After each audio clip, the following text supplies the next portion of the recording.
Lazarus by Leonid Andreyev 1. When Lazarus rose from the grave, after 3 days and nights in the mysterious thraldom of death, and returned alive to his home, it was a long time before anyone noticed the evil peculiarities in him that were later to make his very name terrible. His friends and relatives were jubilant that he had come back to life. They surrounded him with tenderness. They were lavish of their eager attentions, spending the greatest care upon his food and drink and the new garments they made for him. They clad him gorgeously in the glowing colors of hope and laughter. And when, arrayed like a bridegroom, he sat at table with them again, ate again, and drank again, they wept fondly and summoned the neighbors to look upon the man miraculously raised from the dead. The neighbors came and were moved with joy. Strangers arrived from distant cities and villages to worship the miracle. They burst into stormy exclamations and buzzed around the house of Mary and Martha like so many bees. That which was new in Lazarus' face and gestures they explained naturally as the traces of his severe illness and the shock he had passed through. It was evident that the disintegration of the body had been halted by a miraculous power, but that the restoration had not been complete. That death had left upon his face and body the effect of an artist's unfinished sketch seen through a thin glass. On his temples, under his eyes, and in the hollow of his cheek lay a thick, earthy blue. His fingers were blue too, and under his nails, which had grown long in the grave, the blue had turned livid. Here and there on his lips and body, the skin, blistered in the grave, had burst open and left reddish, glistening cracks, as if covered with a thin, glassy slime. And he had grown exceedingly stout. His body was horribly bloated and suggested the fetid, damp smell of putrefaction. But the cadaverous, heavy odor that clung to his burial garments, and as it seemed, to his very body, soon wore off, and after some time the blue of his hands and face softened, and the reddish cracks of his skin smoothed out, though they never disappeared completely. Such was the aspect of Lazarus in his second life. It looked natural only to those who had seen him buried. Not merely Lazarus' face, but his very character, it seemed, had changed, though it astonished no one and did not attract the attention it deserved. Before his death, Lazarus had been cheerful and careless, a lover of laughter and harmless jest. It was because of his good humor, pleasant and equable, his freedom from meanness and gloom, that he had been so beloved by the master. Now he was grave and silent. Neither he himself jested, nor did he laugh at the jests of others, and the words he spoke occasionally were simple, ordinary, and necessary words. Words as much devoid of sense and depth as are the sounds with which an animal expresses pain and pleasure, thirst and hunger. Such words a man may speak all his life, and no one would ever know the sorrows and joys that dwelt within him. Thus it was that Lazarus sat at the festive table among his friends and relatives, his face the face of a corpse over which for 3 days death had reigned in darkness, his garments gorgeous and festive, glittering with gold, bloody red and purple, his mind heavy and silent. He was horribly changed and strange, but as yet undiscovered. In high waves, now mild, now stormy, the festivities went on around him. Warm glances of love caressed his face, still cold with the touch of the grave, and a friend's warm hand patted his bluish heavy hand, and the music played joyous tunes mingled of the sounds of the tympanum, the pipe, the zither, and the dulcimer. It was as if bees were humming, locusts buzzing, and birds singing over the happy home of Mary and Martha. Someone recklessly lifted the veil. By one breath of an uttered word, he destroyed the serene charm and uncovered the truth in its ugly nakedness. No thought was clearly defined in his mind when his lips smilingly asked, "Why do you not tell us, Lazarus, what was there?" And all became silent, struck with the question. Only now it seemed to have occurred to them that for 3 days Lazarus had been dead, and they looked with curiosity, awaiting an answer. But Lazarus remained silent. "You will not tell us?" wondered the inquirer. "Is it so terrible there?" Again his thought lagged behind his words. Had it preceded them, he would not have asked the question, for at the very moment he uttered it, his heart sank with a dread fear. All grew restless. They awaited the words of Lazarus anxiously. But he was silent, cold and severe, and his eyes were cast down. And now, as if for the first time, they perceived the horrible bluishness of his face and the loathsome corpulence of his body. On the table, as if forgotten by Lazarus, lay his livid blue hand, and all eyes were riveted upon it, as though expecting the desired answer from that hand. The musicians still played. Then silence fell upon them too, and the gay sounds died down as scattered coals are extinguished by water. The pipe became mute, and the ringing tympanum and the murmuring dulcimer, and as though a chord were broken, as though song itself were dying, the zither echoed a trembling broken sound. Then all was quiet. "You will not?" repeated the inquirer, unable to restrain his babbling tongue. Silence reigned, and the livid blue hand lay motionless. It moved slightly, and the company sighed with relief and raised their eyes. Lazarus, risen from the dead, was looking straight at them, embracing all with one glance, heavy and terrible. This was on the third day after Lazarus had arisen from the grave. Since then, many had felt that his gaze was the gaze of destruction, but neither those who had been forever crushed by it, nor those who in the prime of life, mysterious even as death, had found the will to resist his glance, could ever explain the terror that lay immovable in the depths of his black pupils. He looked quiet and simple. One felt that he had no intention to hide anything, but also no intention to tell anything. His look was cold, as of one who is entirely indifferent to all that is alive, and many careless people who pressed around him and did not notice him later learned with wonder and fear the name of this stout, quiet man who brushed against them with his sumptuous, gaudy garments. The sun did not stop shining when he looked, neither did the fountains cease playing, and the eastern sky remained cloudless and blue as always. But the man who fell under his inscrutable gaze could no longer feel the sun, nor hear the fountain, nor recognize his native sky. Sometimes he would cry bitterly, sometimes tear his hair in despair and madly call for help. But generally it happened that the men thus stricken by the gaze of Lazarus began to fade away listlessly and quietly and pass into a slow death lasting many long years.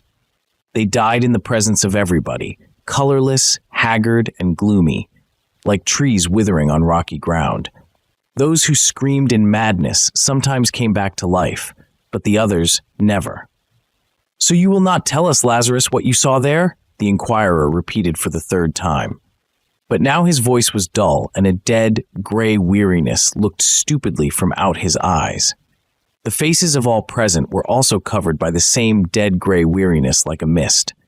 The guests stared at one another stupidly, not knowing why they had come together or why they sat around this rich table. They stopped talking and vaguely felt it was time to leave, but they could not overcome the lassitude that spread through their muscles.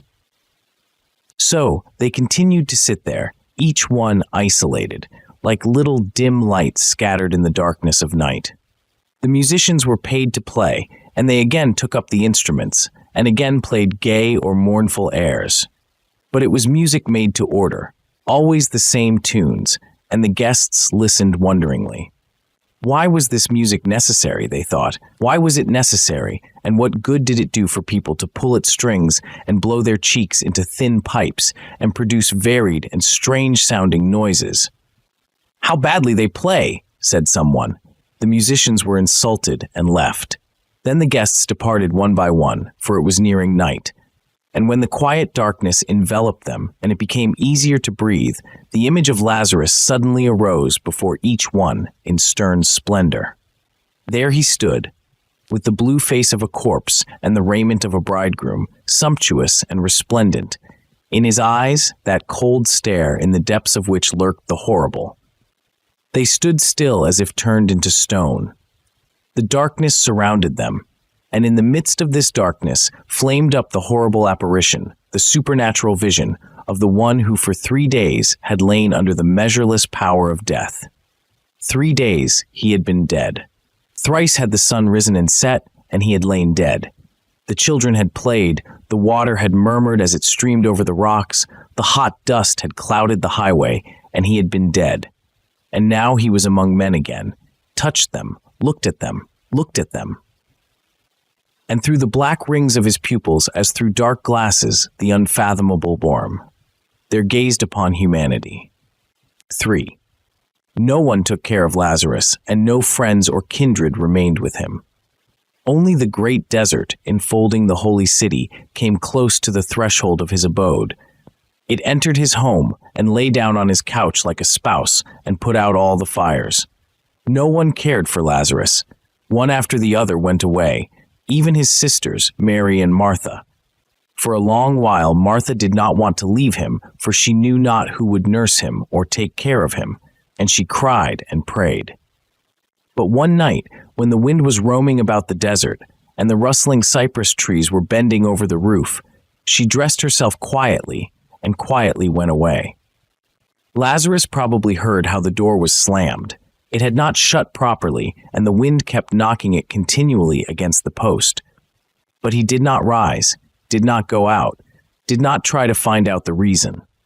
And the whole night until the morning, the cypress trees hissed over his head, and the door swung to and fro, allowing the cold, greedily prowling desert to enter his dwelling. Everybody shunned him as though he were a leper. They wanted to put a bell on his neck to avoid meeting him. But someone, turning pale, remarked it would be terrible if at night, under the windows, one should happen to hear Lazarus's bell, and all grew pale and assented. Since he did nothing for himself, he would probably have starved had not his neighbors, in trepidation, saved some food for him. Children brought it to him. They did not fear him, neither did they laugh at him in the innocent cruelty in which children often laugh at unfortunates. They were indifferent to him, and Lazarus showed the same indifference to them. He showed no desire to thank them for their services. He did not try to pat the dark hands and look into the simple, shining little eyes. Abandoned to the ravages of time and the desert, his house was falling to ruins, and his hungry, bleeding goats had long been scattered among his neighbors. His wedding garments had grown old. He wore them without changing them, as he had donned them on that happy day when the musicians played. He did not see the difference between old and new, between torn and whole. The brilliant colors were burnt and faded. The vicious dogs of the city and the sharp thorns of the desert had rent the fine clothes to shreds. During the day, when the sun beat down mercilessly upon all living things, and even the scorpions hid under the stones, convulsed with a mad desire to sting, he sat motionless in the burning rays, lifting high his blue face and shaggy wild beard. While yet the people were unafraid to speak to him, same one had asked him, "Poor Lazarus, do you find it pleasant to sit so and look at the sun?" And he answered, "Yes, it is pleasant." The thought suggested itself to people that the cold of the 3 days in the grave had been so intense, its darkness so deep, that there was not in all the earth enough heat or light to warm Lazarus and lighten the gloom of his eyes, and inquirers turned away with a sigh. And when the setting sun, flat and purple-red, descended to earth, Lazarus went into the desert and walked straight toward it, as though intending to reach it. Always he walked directly toward the sun, and those who tried to follow him and find out what he did at night in the desert had indelibly imprinted upon their mind's vision the black silhouette of a tall, stout man against the red background of an immense disk. The horrors of the night drove them away, and so they never found out what Lazarus did in the desert, but the image of the black form against the red was burned forever into their brains. Like an animal with a cinder in its eye which furiously rubs its muzzle against its paws, they foolishly rubbed their eyes, but the impression left by Lazarus was ineffaceable, forgotten only in death. There were people living far away who never saw Lazarus and only heard of him. With an audacious curiosity which is stronger than fear and feeds on fear, with a secret sneer in their hearts, some of them came to him one day as he basked in the sun and entered into conversation with him. At that time his appearance had changed for the better and was not so frightful. At first, the visitors snapped their fingers and thought disapprovingly of the foolish inhabitants of the holy city. But when the short talk came to an end and they went home, their expression was such that the inhabitants of the holy city at once knew their errand and said, "Here go some more madmen at whom Lazarus has looked." The speakers raised their hands in silent pity. Other visitors came, among them brave warriors in clinking armor who knew not fear, and happy youths who made merry with laughter and song. Busy merchants, jingling their coins, ran in for a while, and proud attendants at the temple placed their staffs at Lazarus' door. But no one returned the same as he came. A frightful shadow fell upon their souls and gave a new appearance to the old familiar world. Those who felt any desire to speak after they had been stricken by the gaze of Lazarus described the change that had come over them somewhat like this. All objects seen by the eye and palpable to the hand became empty, light and transparent, as though they were light shadows in the darkness, and this darkness enveloped the whole universe. It was dispelled neither by the sun, nor by the moon, nor by the stars, but embraced the earth like a mother and clothed it in a boundless black veil. Into all bodies it penetrated, even into iron and stone, and the particles of the body lost their unity and became lonely. Even to the heart of the particles it penetrated, and the particles of the particles became lonely. The vast emptiness which surrounds the universe was not filled with things seen, with sun or moon or stars. It stretched boundless, penetrating everywhere, disuniting everything, body from body, particle from particle. In emptiness the trees spread their roots, themselves empty. In emptiness rose phantom temples, palaces and houses, all empty. And in the emptiness moved restless man, himself empty and light, like a shadow.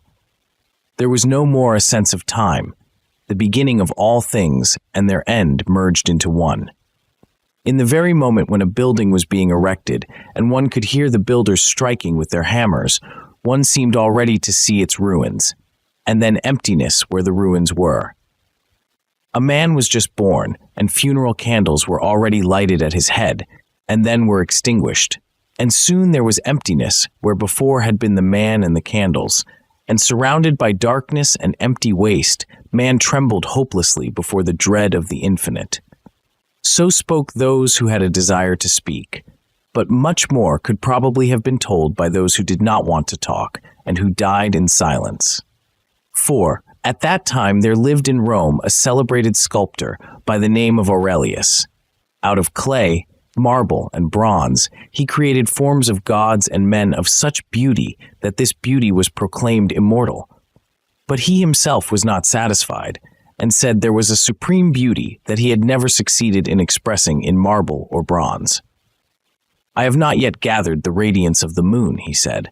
"I have not yet caught the glare of the sun. There is no soul in my marble. There is no life in my beautiful bronze." And when by moonlight he would slowly wander along the roads, crossing the black shadows of the cypress trees, his white tunic flashing in the moonlight, those he met used to laugh good-naturedly and say, "Is it moonlight that you are gathering, Aurelius? Why did you not bring some baskets along?" And he, too, would laugh and point to his eyes and say, "Here are the baskets in which I gather the light of the moon and the radiance of the sun." And that was the truth. In his eyes shone moon and sun, but he could not transmit the radiance to marble. Therein lay the greatest tragedy of his life. He was a descendant of an ancient race of patricians, had a good wife and children, and except in this one respect, lacked nothing. When the dark rumor about Lazarus reached him, he consulted his wife and friends and decided to make the long voyage to Judea in order that he might look upon the man miraculously raised from the dead. He felt lonely in those days and hoped on the way to renew his jaded energies. What they told him about Lazarus did not frighten him. He had meditated much upon death. He did not like it, nor did he like those who tried to harmonize it with life. On this side, beautiful life. On the other, mysterious death, he reasoned, and no better lot could befall a man than to live, to enjoy life and the beauty of living. And he already had conceived a desire to convince Lazarus of the truth of this view and to return his soul to life, even as his body had been returned. This task did not appear impossible, for the reports about Lazarus, fearsome and strange as they were, did not tell the whole truth about him, but only carried a vague warning against something awful. Lazarus was getting up from a stone to follow in the path of the setting sun on the evening when the rich Roman, accompanied by an armed slave, approached him and in a ringing voice called to him, "Lazarus!" Lazarus saw a proud and beautiful face, made radiant by fame, and white garments and precious jewels shining in the sunlight. The ruddy rays of the sun lent to the head and face a likeness to dimly shining bronze. That was what Lazarus saw. He sank back to his seat obediently and wearily lowered his eyes. "It is true you are not beautiful, my poor Lazarus," said the Roman quietly, playing with his gold chain. "You are even frightful, my poor friend, and death was not lazy the day when you so carelessly fell into its arms. But you are as fat as a barrel, and fat people are not bad, as the great Caesar said. I do not understand why people are so afraid of you. You will permit me to stay with you overnight? It is already late, and I have no abode." Nobody had ever asked Lazarus to be allowed to pass the night with him. "I have no bed," said he. "I am somewhat of a warrior and can sleep sitting," replied the Roman. "We shall make a light." "I have no light." "Then we will converse in the darkness like two friends. I suppose you have some wine?" "I have no wine." The Roman laughed. "Now I understand why you are so gloomy and why you do not like your second life. No wine? Well, we shall do without. You know there are words that go to one's head even as Falernian wine." With a motion of his head, he dismissed the slave, and they were alone. And again the sculptor spoke, but it seemed as though the sinking sun had penetrated into his words. They faded, pale and empty, as if trembling on weak feet, as if slipping and falling, drunk with the wine of anguish and despair. And black chasms appeared between the two men, like remote hints of vast emptiness and vast darkness. "Now I am your guest, and you will not ill-treat me, Lazarus," said the Roman.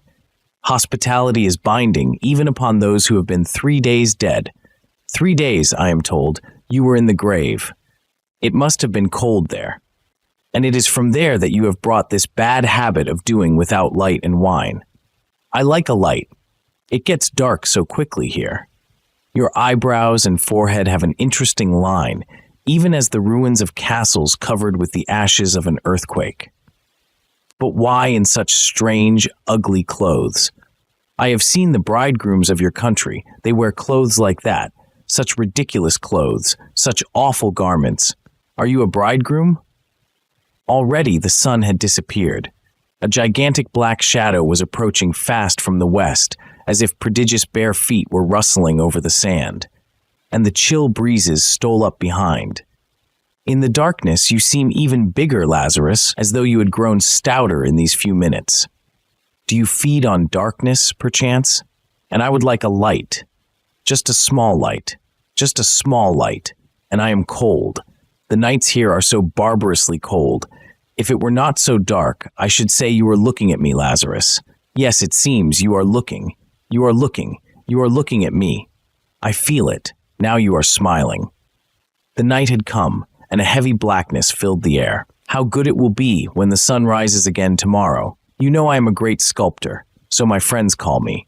I create, yes, they say I create, but for that daylight is necessary. I give life to cold marble. I melt the ringing bronze in the fire, in a bright, hot fire. Why did you touch me with your hand?" "Come," said Lazarus, "you are my guest." And they went into the house, and the shadows of the long evening fell on the earth.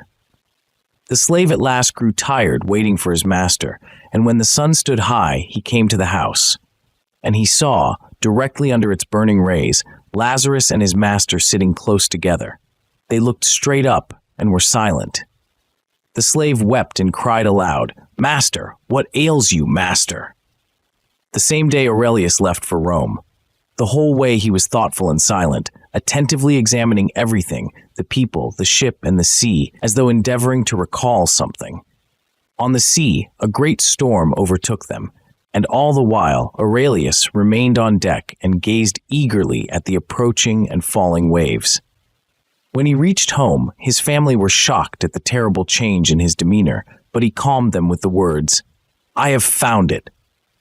In the dusty clothes which he had worn during the entire journey and had not changed, he began his work, and the marble ringingly responded to the resounding blows of the hammer. Long and eagerly he worked, admitting no one. At last, one morning, he announced that the work was ready and gave instructions that all his friends and the severe critics and judges of art be called together. Then he donned gorgeous garments, shining with gold, glowing with the purple of the bison. "Here is what I have created," he said thoughtfully. His friends looked, and immediately the shadow of deep sorrow covered their faces. It was a thing monstrous, possessing none of the forms familiar to the eye, yet not devoid of a hint of some new unknown form. On a thin, tortuous little branch, or rather an ugly likeness of one, lay crooked, strange, unsightly, shapeless heaps of something turned outside in, or something turned inside out, wild fragments which seemed to be feebly trying to get away from themselves. And, accidentally, under one of the wild projections, they noticed a wonderfully sculptured butterfly with transparent wings, trembling as though with a weak longing to fly. "Why that wonderful butterfly, Aurelius?" timidly asked someone. "I do not know," answered the sculptor. The truth had to be told, and one of his friends, the one who loved Aurelius best, said, "This is ugly, my poor friend. It must be destroyed. Give me the hammer." And with 2 blows he destroyed the monstrous mass, leaving only the wonderfully sculptured butterfly. After that, Aurelius created nothing. He looked with absolute indifference at marble and at bronze, and at his own divine creations, in which dwelt immortal beauty. In the hope of breathing into him once again the old flame of inspiration, with the idea of awakening his dead soul, his friends led him to see the beautiful creations of others. But he remained indifferent, and no smile warmed his closed lips. And only after they spoke to him, much and long of beauty, he would reply wearily, "But all this is a lie." And in the daytime, when the sun was shining, he would go into his rich and beautifully laid-out garden, and finding a place where there was no shadow, would expose his bare head and his dull eyes to the glitter and burning heat of the sun. Red and white butterflies fluttered around. Down into the marble cistern ran splashing water from the crooked mouth of a blissfully drunken satyr. But he sat motionless, like a pale shadow of that other one who, in a far land, at the very gates of the stony desert, also sat motionless under the fiery sun. And it came about, finally, that Lazarus was summoned to Rome by the great Augustus. They dressed him in gorgeous garments, as though it had been ordained that he was to remain a bridegroom to an unknown bride until the very day of his death. It was as if an old coffin, rotten and falling apart, were regilded over and over, and gay tassels were hung on it. And solemnly they conducted him in gala attire, as though in truth it were a bridal procession, the runners loudly sounding the trumpet that the way be made for the ambassadors of the emperor. But the roads along which he passed were deserted. His entire native land cursed the execrable name of Lazarus, the man miraculously brought to life, and the people scattered at the mere report of his horrible approach. The trumpeters blew lonely blasts, and only the desert answered with a dying echo.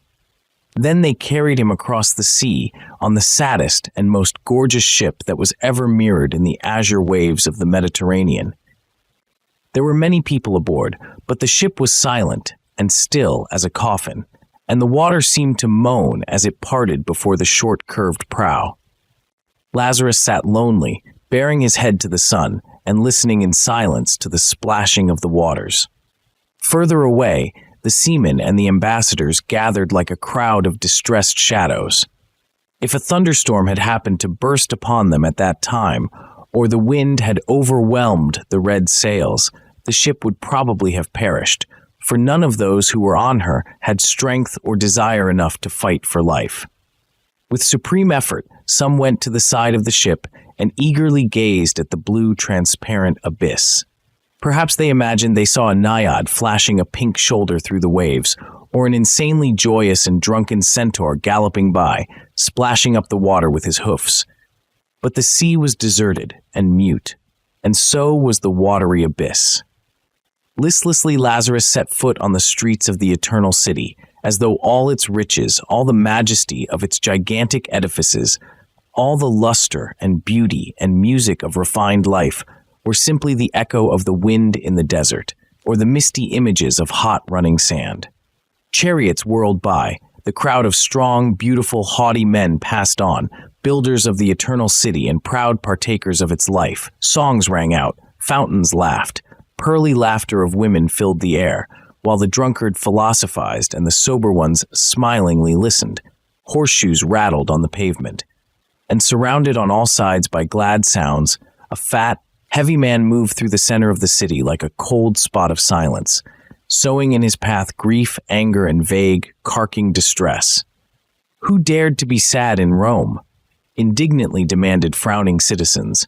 And in 2 days the swift-tongued Rome knew of Lazarus, the man miraculously raised from the grave, and timidly evaded him. There were many brave men ready to try their strength, and at their senseless call, Lazarus came obediently. The emperor was so engrossed with state affairs that he delayed receiving the visitor, and for 7 days Lazarus moved among the people. A jovial drunkard met him with a smile on his red lips.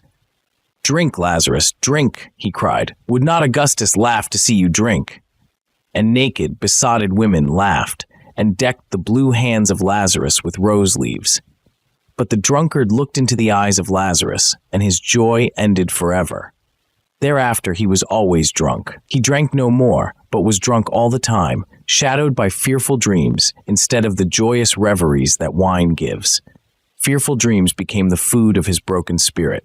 Fearful dreams held him day and night in the mists of monstrous fantasy, and death itself was no more fearful than the apparition of its fierce precursor. Lazarus came to a youth and his lass who loved each other and were beautiful in their love. Proudly and strongly holding in his arms his beloved one, the youth said, with gentle pity, "Look at us, Lazarus, and rejoice with us. Is there anything stronger than love?" And Lazarus looked at them. And their whole life they continued to love one another, but their love became mournful and gloomy, even as those cypress trees over the tombs that feed their roots on the putrescence of the grave and strive in vain in the quiet evening hour to touch the sky with their pointed tops. Hurled by fathomless life forces into each other's arms, they mingled their kisses with tears, their joy with pain, and only succeeded in realizing the more vividly a sense of their slavery to the silent nothing. Forever united, forever parted, they flashed like sparks, and like sparks went out in boundless darkness. Lazarus came to a proud sage, and the sage said to him, "I already know all the horrors that you may tell me, Lazarus. With what else can you terrify me?" Only a few moments passed before the sage realized that the knowledge of the horrible is not the horrible, and that the sight of death is not death. And he felt that in the eyes of the infinite wisdom and folly are the same, for the infinite knows them not. And the boundaries between knowledge and ignorance, between truth and falsehood, between top and bottom, faded, and his shapeless thought was suspended in emptiness. Then he grasped his gray head in his hands and cried out insanely, "I cannot think! I cannot think!"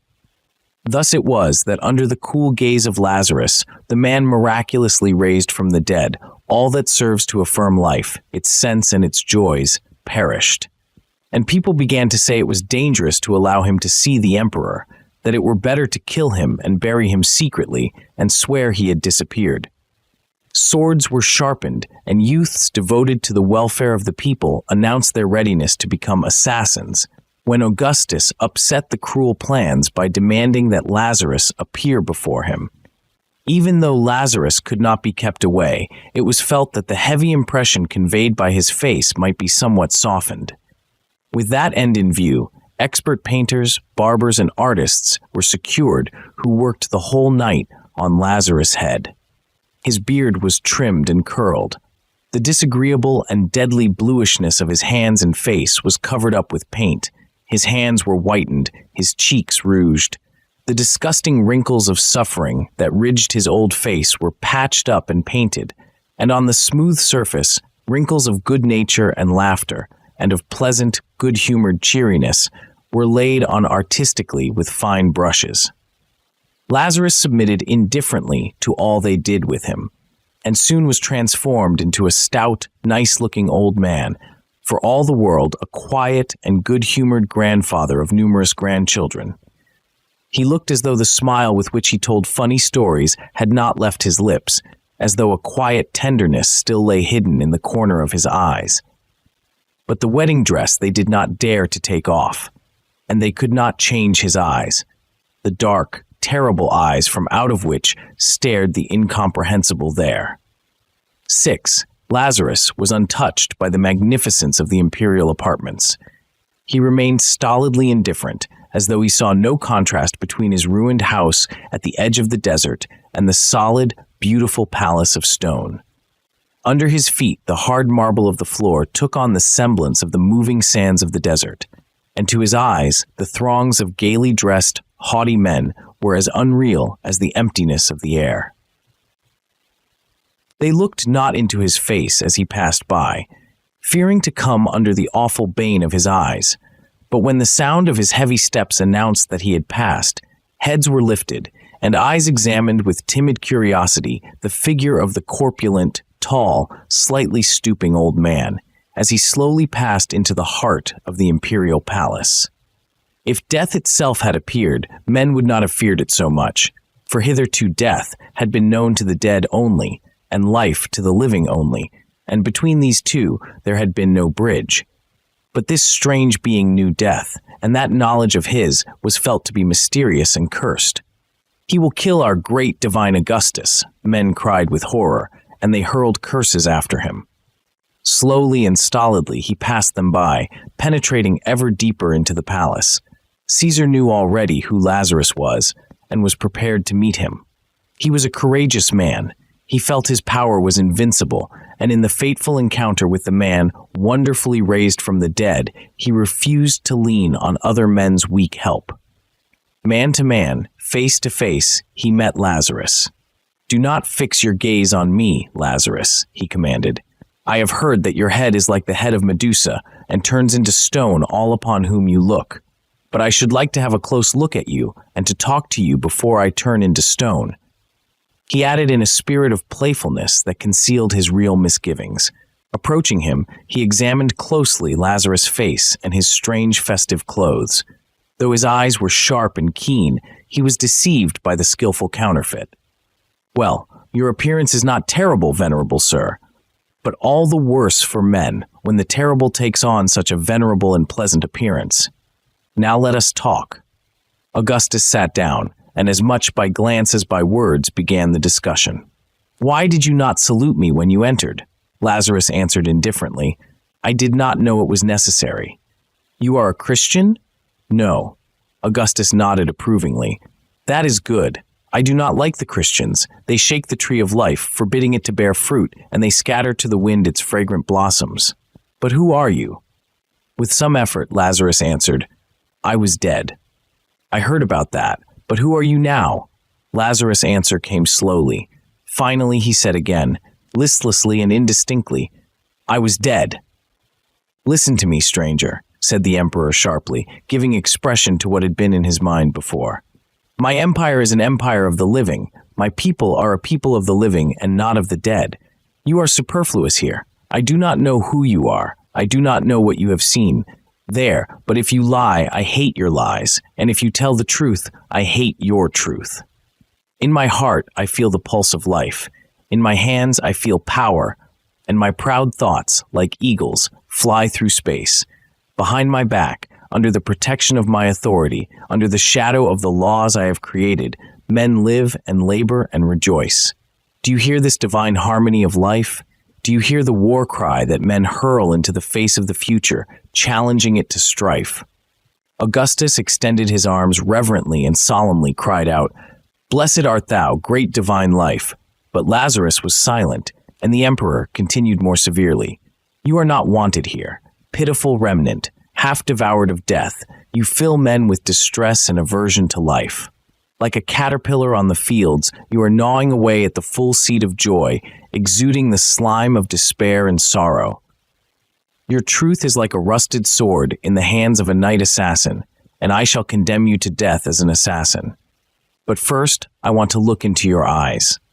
Mayhap only cowards fear them, and brave men are spurred on to struggle and victory. Then will you merit not death, but a reward. Look at me, Lazarus. At first, it seemed to divine Augustus as if a friend were looking at him. So soft, so alluring, so gently fascinating was the gaze of Lazarus. It promised not horror but quiet rest, and the infinite dwelt there as a fond mistress, a compassionate sister, a mother. And ever stronger grew its gentle embrace, until he felt, as it were, the breath of a mouth hungry for kisses. Then it seemed as if iron bones protruded in a ravenous grip, and closed upon him in an iron band, and cold nails touched his heart and slowly sank into it. "It pains me," said divine Augustus, growing pale. "But look, Lazarus, look!" Ponderous gates, shutting off eternity, appeared to be slowly swinging open, and through the growing aperture poured in, coldly and calmly, the awful horror of the infinite. Boundless emptiness and boundless gloom entered like two shadows, extinguishing the sun, removing the ground from under the feet, and the cover from over the head, and the pain in his icy heart ceased. Look at me, Lazarus!" commanded Augustus, staggering. Time ceased, and the beginning of things came perilously near to the end. The throne of Augustus, so recently erected, fell to pieces, and emptiness took the place of the throne and of Augustus. Rome fell silently into ruins. A new city rose in its place, and it too was erased by emptiness. Like phantom giants, cities, kingdoms, and countries swiftly fell and disappeared into emptiness, swallowed up in the black maw of the infinite. "Cease," commanded the emperor. Already the accent of indifference was in his voice. His arms hung powerless, and his eagle eyes flashed and were dimmed again, struggling against overwhelming darkness. "You have killed me, Lazarus," he said drowsily. These words of despair saved him. He thought of the people whose shield he was destined to be, and a sharp, redeeming pang pierced his dull heart. He thought of them doomed to perish, and he was filled with anguish. First, they seemed bright shadows in the gloom of the infinite. How terrible! Then they appeared as fragile vessels with life-agitated blood and hearts that knew both sorrow and great joy. And he thought of them with tenderness. And so, thinking and feeling, inclining the scales now to the side of life, now to the side of death, he slowly returned to life, to find in its suffering and joy a refuge from the gloom, emptiness, and fear of the infinite. "No, you did not kill me, Lazarus," said he firmly, "but I will kill you. Go." Evening came, and divine Augustus partook of food and drink with great joy. But there were moments when his raised arm would remain suspended in the air, and the light of his shining, eager eyes was dimmed. It seemed as if an icy wave of horror washed against his feet. He was vanquished but not killed, and coldly awaited his doom, like a black shadow. His nights were haunted by horror, but the bright days still brought him the joys, as well as the sorrows of life. Next day, by order of the emperor, they burned out Lazarus' eyes with hot irons and sent him home. Even Augustus dared not kill him. Lazarus returned to the desert, and the desert received him with the breath of the hissing wind and the ardor of the glowing sun. Again he sat on the stone with matted beard uplifted, and two black holes, where the eyes had once been, looked dull and horrible at the sky. In the distance, the holy city surged and roared restlessly, but near him all was deserted and still. No one approached the place where Lazarus, miraculously raised from the dead, passed his last days, for his neighbors had long since abandoned their homes. His cursed knowledge, driven by the hot irons from his eyes deep into the brain, lay there in ambush, as if from ambush it might spring out upon men with 1,000 unseen eyes. No one dared to look at Lazarus. And in the evening, when the sun, swollen crimson and growing larger, bent its way toward the west, blind Lazarus slowly groped after it. He stumbled against stones and fell. Corpulent and feeble, he rose heavily and walked on. and against the red curtain of sunset, his dark form and outstretched arms gave him the semblance of a cross. It happened once that he went and never returned. Thus ended the second life of Lazarus, who for 3 days had been in the mysterious thraldom of death, and then was miraculously raised from the dead.